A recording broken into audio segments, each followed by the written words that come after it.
대병원에서 정기적으로 이제 혈압 환자들을 위해서 건강 검사를 해왔었는데요. 작년에는 조금 쉬었다가 올해 2주 전에 사실은 한번 강연을 했었고요. 그때 많은 분들이 또 관심 가져주시고 또 추가로 오시고 싶다고 의견을 표시해 주셨던 분들도 계셔가지고 저희가 오늘 인사로 강연을 조금 준비를 했고요.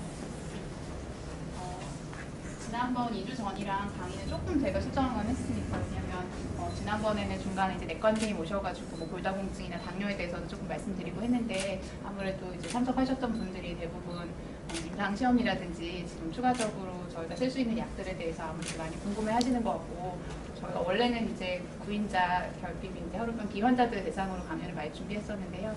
A형 환자분들도 많이 오시고 하셨었기 때문에 제가 강의를 조금 수정을 했고요. 그래서 A 환자분들을 위한 내용도 조금 이번 강연에는 넣었고, 대신 이제 저희가 뭐 건강강좌 목적으로 마련했던 지금 뭐 장뇨라든지 이런 부분에 대한 얘기를 따졌습니다. 그래서 첫 번째로는 일단 최신 치료로 저희가 뭐 반감기 연장 제제라든지 아니면 햄리브라이드에서 특히 이제 A형 환자분들을 많이 관심 있으실 것 같아서 이 약에 대한 얘기를 조금 넣었고요. 그다음에 추가로 이제 최근에 이제 소개가 되고 있는 약제들에 대해서도 말씀드리기 앞서서 이제 이런 약제들은 아직까지는 임상 시험이라는 과정 속에서 저희가 이제 약을 쓸 수 있기 때문에 어떤 거를 저희가 이제 의학에서 임상 시험이라고 하는지, 어떤 단계를 거쳐서 보통은 약이 출시가 되는지 이런 거에 대해서 조금 말씀을 드리고자 합니다.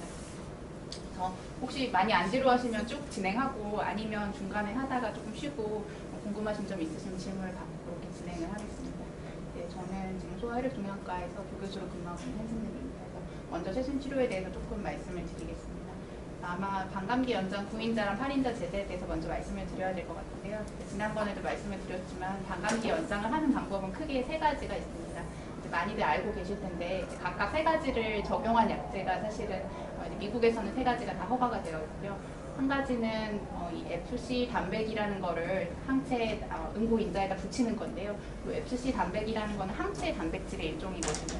항체 단백이라는 거는 우리 몸에서 항체라는 게 어떤 외부의 요인에 의해서 방어작용을 하기 위해서 만들어지는 물질인데 우리 몸에서 오래 머물도록 디자인이 되어 있습니다. 그래서 이런 단백질을 기존의 응고인자랑 같이 합쳐주게 되면 응고인자가 우리 몸에서 오래 머물 수 있게 되는 건데요. 그래서 그런 기전을 이용해서 개발된 약이 알프로릭스라는 우리나라에서 출시된 약이 있고요. 또 한 가지는 이제 알부민이라는 단백을 응고인자랑 합친 그런 약제인데요. 이 알부민이라는 단백도 우리 몸에서 보통은 좀 오래 머물도록 디자인이 되어 있는 단백질입니다. 그래서 그런 기전을 이용해서 개발된 약들, 구인자 제제로는 아이델비온이라는 약이 있고요. 그다음에 나머지 한 가지는 이제 페질레이션이라는 이제 그런 기술을 이용한 약인데, 페질레이션이라는 것은 페그라는 어떤 물질을 그 약제에 붙인다는 그런 의미인데요. 이렇게 부피가 큰 어떤 물질을 약에 붙여주게 되면 그 약이 대사가 되는데 시간이 오래 걸리거든요. 그래서 우리 몸에 머무는 시간을 조금 길게 해서 이제 개발이 된 약제가 레비닌이라는 약이 최근에 미국에서 승인이 됐고 아직 우리나라에 출시가 안 된 이렇게 3가지 약제가 있습니다. 똑같은 얘기인데요. 이렇게 페그라는 이런 조금 부피가 큰 우리 몸에서 오래 머물 수 있고 대사가 느리게 되는, 그러니까 분해가 잘 안 되는 거거든요. 우리 몸에서 그런 물질을 붙여서 응고인자 이제 반감기를 길게 하는 방법이 한 가지가 있고요.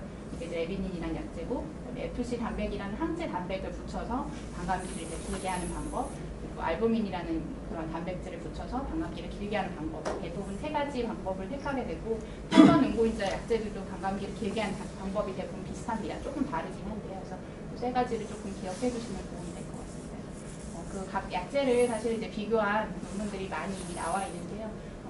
요약하자면 비슷한 얘기예요. 체내에 머무는 어떤 약제의 이제 농도로 이건 얘기를 하는 건데요.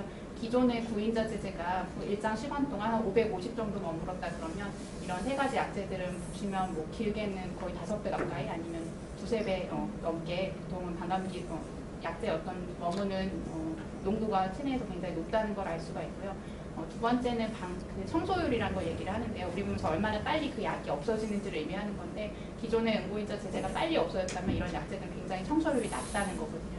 그만큼 우리 몸에 머무는 시간이 길고 반감기가 길다, 다 비슷한 얘기라고 생각을 하시면 될 것 같아요. 그래서 기존 구인자 제제에 비해서 이 레비닌이라는 약은 거의 5배, 그리고 알데이비온은 한 4배, 그리고 알프로릭스는 한 2~3배 정도의 그런 긴 이제 반감기를 가지고 우리 몸에 머무는 것으로 지금 이제 조사가 되었습니다.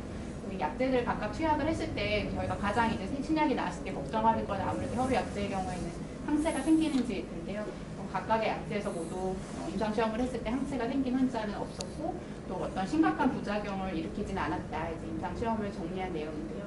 그리고 효과도 중요한데 이 환자들이 출혈이 있을 때 이만큼 50단위, 40단위 약제를 투여를 했을 때 한 번 내지 두 번으로 거의 97%의 환자에서 효과를 봤다 이런 내용이거든요. 그래서 지혈 효과도 그만큼 기존의 약제에 비해서 떨어지지 않았다는 것을 그동안의 이제 연구를 통해서 알 수 있습니다. 그리고 이제 예방요법도 저희가 하고 있기 때문에 예방의 효과도 좀 궁금하실 텐데요. 대부분의 약제를 50단위 이렇게 적은 용량으로 썼을 때는 일주일에 한 번, 혹은 4일에 한 번 정도 썼고요. 조금 더 높은 용량 100단위를 썼을 때는 열흘에 한 번 정도의 간격으로 약제 쓴 것으로 이제 임상시험이 진행이 됐었는데, 이렇게 시행을 했을 때 이 ABR이라는 것은 연간 얼마나 출혈이 됐는지 횟수를 의미를 하는 거거든요. 근데 대부분의 환자들이 없었던 환자도 있었고 한 번 내지 3번 이내에 연간 그 출혈 횟수가 매우 이제 낮았던 것으로 보고가 되었습니다. 그래서 이제 기존 약제보다 조금 이제 간격을 저희가 늘려 투여해도 효과적으로 예방이 됐다 이런 것이 증명이 됐고요. 또 수술을 한 환자에 대해서도 조사가 됐었는데요.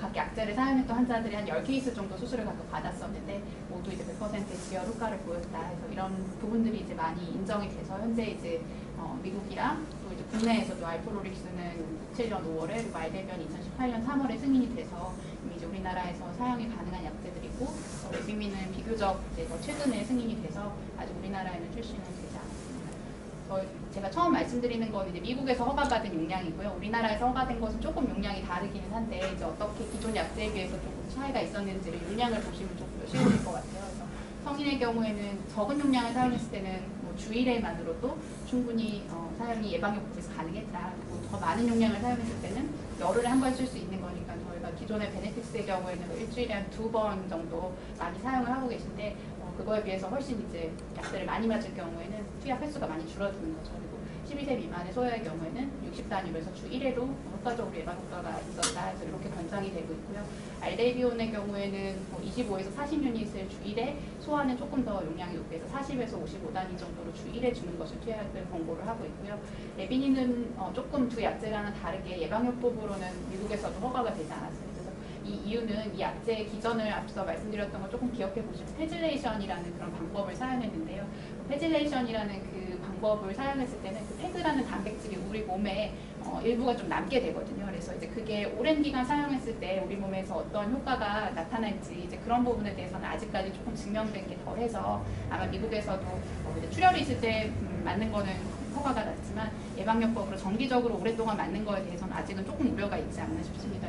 레빈이라는 약이 미국에서는 아직까지 이제 예방으로는 허가가 안 되고 이제 출혈이 있을 때는 사용할 수 있는 약들은 허가가 되었습니다.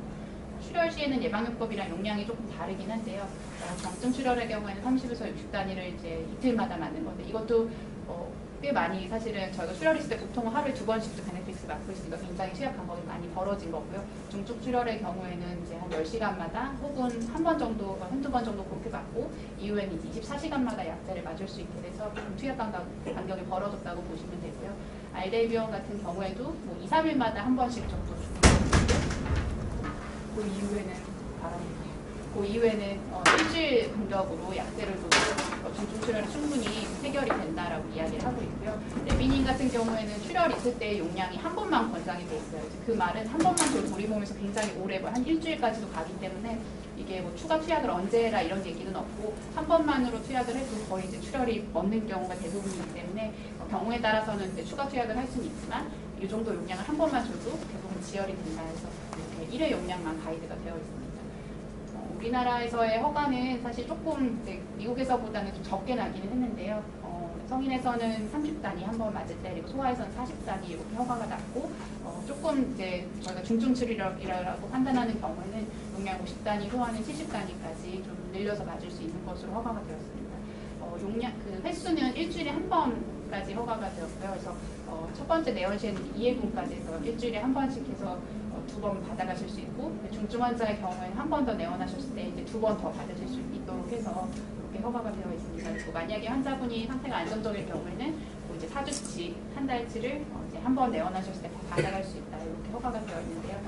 용량이 이제 기존 약제랑 비슷하게 낮다고 생각을 하시면 될 것 같고 다만 이제 일주일에 한 번 맞는 용량으로 이제 국내에서는 허가가 되어 있습니다.